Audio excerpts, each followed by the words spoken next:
जनकपुर गांव में सुधा नाम की विधवा अपनी बेटी जानवी के साथ रहती थी। उसके पड़ोस में जगन नाम का एक बेईमान आदमी रहता था। सुधा के खेत के पास से सड़क गुजरने वाली थी, इसलिए जगन उस जमीन पर अपनी नजर गड़ाए हुए था। एक दिन सुबह सुबह जगन सुधा के घर पर पहुंचता है।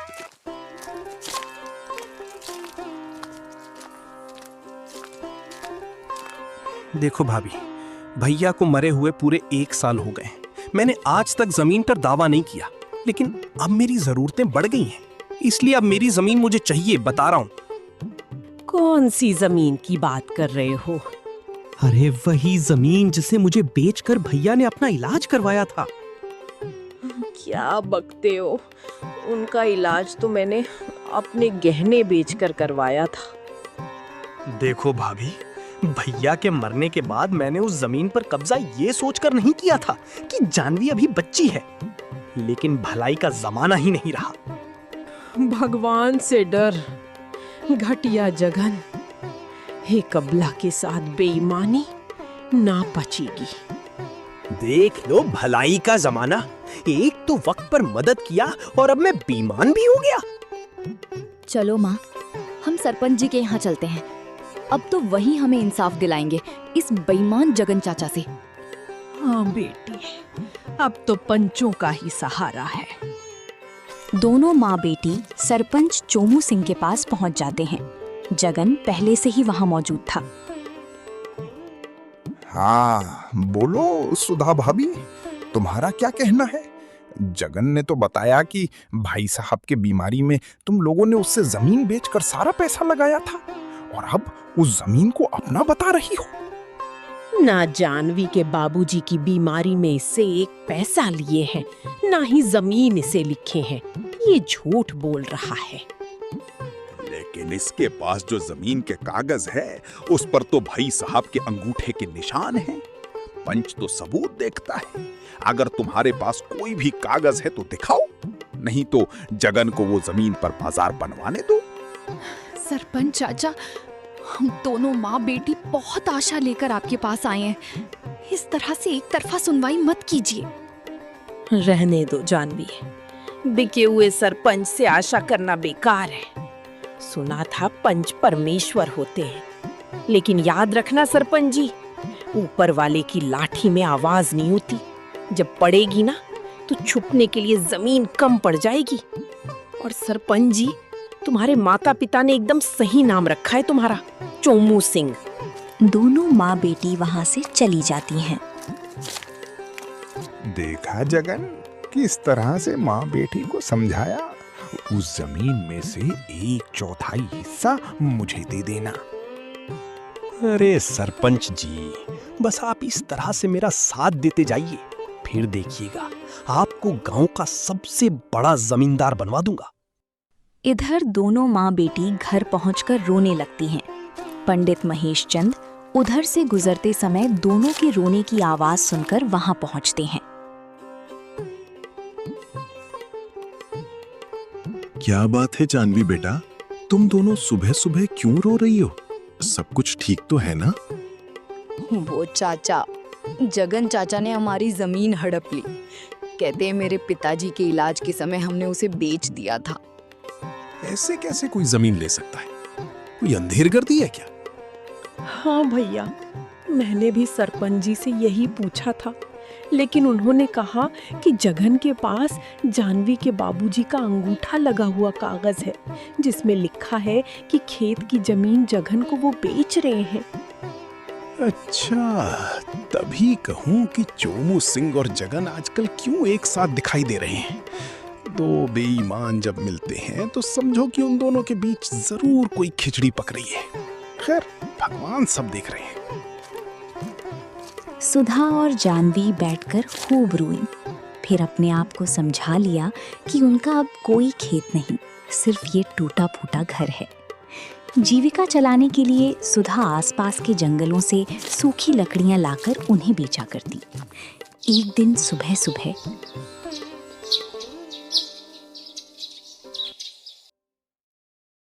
कहाँ जा रही हो माँ?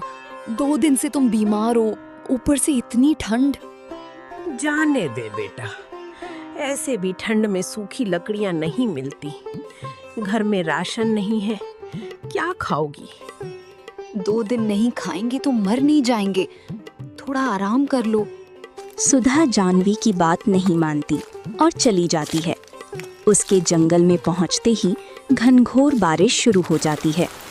बारिश से बचने के लिए सुधा एक पेड़ के नीचे शरण लेती है। ठीक ही बोल रही थी जानवी, मुझे नहीं आना चाहिए था। लकड़ियां भी गीली हो गई, अब खाली हाथ लौटना होगा। इधर पंडित महेश चंद के यहाँ। पिताजी, बाहर बारिश हो रही है और आप तैयार होकर कहाँ जाने के लिए साइकिल साफ कर रहे हैं? अरे वो समस्तीपुर में मुखिया जी के यहाँ पूजा करने जा रहा हूँ। पूजा सुबह ही रखी है, उन्हें कहीं बाहर भी निकलना है, इसीलिए अभी निकलना पड़ेगा। लेकिन तुम्हारी तबीयत तो ठीक नहीं है। अगर बारिश में भीग जाओगे तो तुम्हारी तबीयत और खराब हो जाएगी। अरे भाग्यवान, देखो अब तो बारिश भी रुक गई है। लाओ मेरा थैला, मुझे जल्दी पहुंचना है। इधर जंगल में बारिश समाप्त होते ही सुधा वहां से निकलती है। तभी वो फिसलकर गिर जाती है और वहीं बेहोश होकर गिर पड़ती है। उसी समय महेश चंद वहां से गुजरता है। अरे पेड़ के नीचे कौन गिरा पड़ा है, जरा देखो तो। अरे ये तो सुधा भाभी है। भाभी, भाभी उठो, यहाँ कैसे गिरी पड़ी हो? लगता है बेहोश हो गई हैं। महेश चंद सुधा को साइकिल पर लादकर किसी तरह वैद्य के पास ले जाता है, लेकिन वैद्य मामले की गंभीरता को देखते हुए शहर ले जाने की सलाह देते हैं। महेश चंद जानवी के साथ सुधा को लेकर शहर के डॉक्टर के पास पहुंचता है। ये कब से बेहोश है? करीब 1.5 घंटे से डॉक्टर साहब। बारिश थमने के बाद मैं रास्ते में जा रहा था तो देखा कि पेड़ के नीचे गिरी थी। देखिए, गिरने के कारण इनके सिर में चोट आई है, उसी कारण से ये बेहोश हो गई हैं। वैसे ये बहुत कमजोर हैं, क्रिटिकल कंडीशन है। इन्हें 3-4 दिन मुझे अपने ऑब्जर्वेशन में रखना होगा। तीसरे दिन सुधा को होश आता है। डॉक्टर साहब देखिए ना, माँ को होश आ गया। गुड। देखो, ये बहुत कमजोर है, इनके खान पान पर विशेष ध्यान देने की जरूरत है। अभी इन्हें जो खाने का मन है वो खिलाओ। माँ, क्या खाओगी? तुम्हारा क्या खाने का मन कर रहा है? मुझे हुआ क्या था? तुम लोग मुझे कहाँ ले आए हो? माँ, तुम जंगल में पता नहीं कैसे बेहोश हो गई थी। अरे हाँ, मेरा पैर फिसल गया था। उसके बाद क्या हुआ मुझे नहीं पता। कुछ चटपटा खाने का मन कर रहा है। तभी महेश चंद वहां आते हैं। अब कैसी हो भाभी, कैसा लग रहा है? अभी अच्छी हूँ, धन्यवाद पंडित जी। आप न होते तो शायद मैं जिंदा न रहती। जानवी अकेली क्या करती। अरे भाभी, सब ऊपर वाले की लीला है, हम सब तो एक कठपुतली हैं। बेटा जानवी, ये लो पैसे, बाहर से कुछ चटपटा खाने को ला दो। जानवी बाहर जाकर देखती है तो वहां पर सिर्फ फल, समोसे, जलेबी यही सब मिल रहा था। तभी उसकी नजर मोमोज पर पड़ती है। दुकानदार से पूछने पर वो बताता है कि इसे तीखी चटनी के साथ खाया जाता है। जानवी मोमोज लाकर माँ को खाने के लिए देती है। वाह, क्या है ये? बहुत अच्छा और स्वादिष्ट पकवान है। दुकानदार ने इसका नाम मोमोज बताया। तुझे अच्छा लगा माँ? घर जाते समय 1 प्लेट और खरीद लूंगी। ठीक है बेटी, ले एक तू भी खा के देख। जानवी मोमोज खाकर देखती है। उसे भी मोमोज बहुत अच्छे लगते हैं। घर जाते वक्त 1 प्लेट मोमोज वो गांव ले जाती है। गांव में कुछ दिन बाद सुधा को फिर से मोमोज खाने का मन करता है। जानवी बेटी, वो क्या खिलाई थी जो शहर में तीखी मिर्च वाली चटनी के साथ? मीमो, वो ही खाने का मन कर रहा है। मीमो नहीं माँ, मोमोज। लेकिन गांव में तो कहीं दिखता ही नहीं वो। हाँ बेटा, छोड़ो, तीखा सब्जी रोटी ही बना लो। मेरी जुबान भी आजकल चटोरी हो गई है। माँ, जब मोमोज वाला मोमोज बना रहा था तो मैं उसे देख रही थी। रुको, कोशिश करती हूँ मोमोज बनाने की। जानवी घर में ही अपनी विधि से मोमोज बनाती है और सुधा को खाने को देती है। तभी महेश चंद अपने परिवार के साथ सुधा को देखने वहां पहुंच जाते हैं। वाह जानवी, ये तो उस दिन से भी अच्छा मोमोज है, बहुत स्वादिष्ट है। अरे कौन सी चीज बहुत ही स्वादिष्ट है? अरे वही जो शहर के अस्पताल में खिलाई थी, मीमोज। मीमोज नहीं माँ, मोमोज। हाँ वही। बेटी अगर और हैं तो इन लोगों को भी खिलाओ ना। रुक जानवी, मैं भी आती हूँ। कैसी हो बहन? उस समय जंगल में जाने की क्या जरूरत थी? सब ठीक है बहन। अरे मेरा खेत जगन और सरपंच चोमू सिंह मिलकर हड़प लिए, नहीं तो मुझे काहे की जरूरत थी लकड़ियां चुनकर बेचने की। तभी जानवी और आकांक्षा गांव में बना देसी मोमोज लेकर आते हैं और सब मिलकर खाते हैं। अरे वाह जानवी, इतने स्वादिष्ट मोमोज मैंने जिंदगी में नहीं खाए। सचमुच तूने कमाल कर दिया। ऐसा कर, तू इसे बनाकर गांव के बाजार में ही बेच, इसमें ज्यादा पूंजी भी नहीं लगेगी। सचमुच जानवी बहुत स्वादिष्ट है, बाजार में खूब चलेगा। आकांक्षा को भी बनाना सिखा दो ना, दोनों मिलकर बनाना। जानवी और आकांक्षा मिलकर दोनों गांव में ही देसी मोमोज बनाकर गांव के बाजार में बेचने लगती हैं। जल्दी देसी मोमोज का टेस्ट गांव के लोगों में फेमस हो जाता है। आकांक्षा और जानवी की मदद करने के लिए मालिनी और सुधा भी मोमोज बनाने लगती हैं। इधर महेश चंद भी देसी मोमोज को साइकिल पर रखकर शहर में जाकर बेचने लगता है। जल्दी लोगों की भारी डिमांड को देखते हुए जानवी और आकांक्षा का परिवार शहर में जाकर एक बड़ी से ग्राउंड में अपनी मोमोज की दुकान खोल देते हैं। एक दिन शहर का प्रतिष्ठित वकील जयवीर उसकी दुकान पर आता है। माँ जी, आपके लजीज मोमोज कोर्ट में मैं हमेशा खाता हूँ। मेरे क्लाइंट लेकर यहाँ से जाते हैं। आज इधर से गुजर रहा था तो सोचा अब क्यों ना यहीं बैठकर खाया जाए। बहुत अच्छा किया बेटा, टेबल पर बैठो, मैं अभी मोमोज लेकर आती हूँ।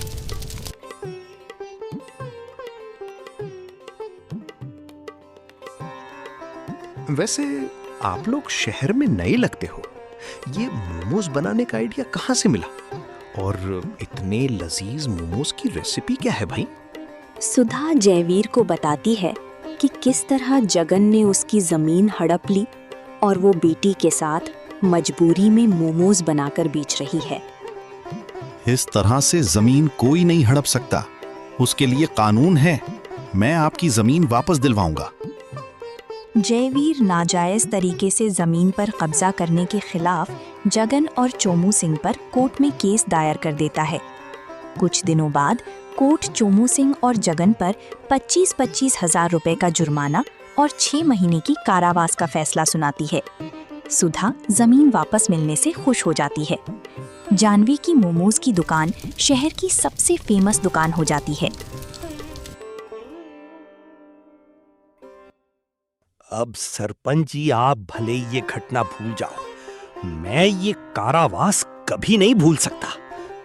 तुम नहीं जानते जगन कि कारावास की इस घटना से हमें कितना नुकसान हुआ है। शायद अब हम कभी भी सरपंच ना बन पाएं। सुना है उनका शहर में मोमोज का दुकान बहुत ही अच्छा चल रहा है। अच्छी चल रही है? अरे शहर की टॉप 5 बिजनेसमैन में उनका नाम है। वो चाहे तो आधा गांव खरीद ले भाई। इतनी संपत्ति मोमोज से अर्जित कर ली, बताओ। आप चलो मेरे साथ, आज रात उस मोमोज दुकान का अंतिम यात्रा निकाल कर ही दम लेंगे, बता रहे हैं। अब देख जगन, मुझे नहीं पता कि तू क्या करने वाला है। तेरे चलते मैं भी जेल चला गया भाई। अब तेरा साथ मैं नहीं दूंगा। हाँ, चूंकि उन्होंने मेरी प्रतिष्ठा को चुनौती दी है, इसलिए मैं केवल दूर से साथ रहकर देखूंगा। रात में शहर पहुंचकर जगन सुधा की दुकान में आग लगा देता है। चोमू सिंह दूर खड़ा दुकान को जलते देख रहा था। तभी गली के कुछ कुत्ते जगन और चोमू सिंह को अनजान व्यक्ति देख भौंकते हुए काटने दौड़ते हैं। घबराकर दोनों उसी रेस्टोरेंट में घुस जाते हैं। अरे कमीने, तेरे चलते आज कुत्ते से छिपते फिरने के दिन आ रहे हैं। अरे सरपंच जी, मैंने थोड़ी कुत्तों को काटने को कहा था। अबे अनजान शहर में आधी रात में आग जनी करेगा तो कुत्ते क्या तेरे तलवे चाटेंगे बे। आग की लपट हमें अपने चपेट में ले, उससे पहले हमें आग को बुझाना होगा। वैसे भी मेरे पिछवाड़े में लपट की तपिश महसूस हो रही है भैया। नहीं, तपिश नहीं सरपंच जी, आपके पिछवाड़े में सही में आग लगी है। अबे देख क्या रहा है, अरे बुझा इसे जल्दी बे। सवेर तक दोनों आग बुझाते बुझाते घायल हो जाते हैं। आग की खबर सुन सुधा और जानवी वकील जयवीर के साथ वहां पहुंचते हैं। अरे चोमू चाचा और जगन चाचा, तुम दोनों यहाँ क्या कर रहे हो? अरे अरे, पहले हमें बचाओ, बाद में बताऊंगा कि कैसे यहाँ पहुंचा। सुधा एम्बुलेंस से दोनों को जल्दी से अस्पताल भेजती है। 6 महीने का बेड रेस्ट दोनों को हो जाता है। अबे कुत्ते, तेरे चक्कर में पूरा 1 साल बर्बाद हो गया। ना जाने किस खराब घड़ी में तेरा साथ देने के लिए मैं तैयार हो गया। कोई बात नहीं, इस बार ऐसा प्लान बनाऊंगा कि फेल होने का सवाल ही नहीं है। कमीने, दूर हो जा मेरी नजरों से अभी के अभी। सिस्टर, इसे दूसरे वार्ड में ट्रांसफर करो। तभी जानवी मोमोज लेकर वहां आती है। ये लीजिए सरपंच जी, मोमोज खाओ। सवेरे से भूखे होंगे ना, माँ ने भिजवाया है। लाओ लाओ, मुझे भी 2 चटपटा तीखा मोमोज। मैं कल रात से भूखा हूँ। साला जेल में 6 महीने से उबला हुआ जला पका खाना खा रहा था। जगन के हाथ से टकराकर मोमोज की लाल मिर्च वाली चटनी चोमू सिंह के जले हुए जख्मों पर गिर जाती है। अबे कुत्ते जगन, अरे तूने मेरे जले पर मिर्ची लगाई है रे। तू गांव चल, तुझे तड़ी पार करवा दूंगा, बता रहा हूँ। मर गया रे। कुछ दिनों बाद सुधा जानवी की शादी जयवीर से करवा देती है। गांव के देसी मोमोज एक ब्रांड बनकर पूरे शहर में छा जाते हैं।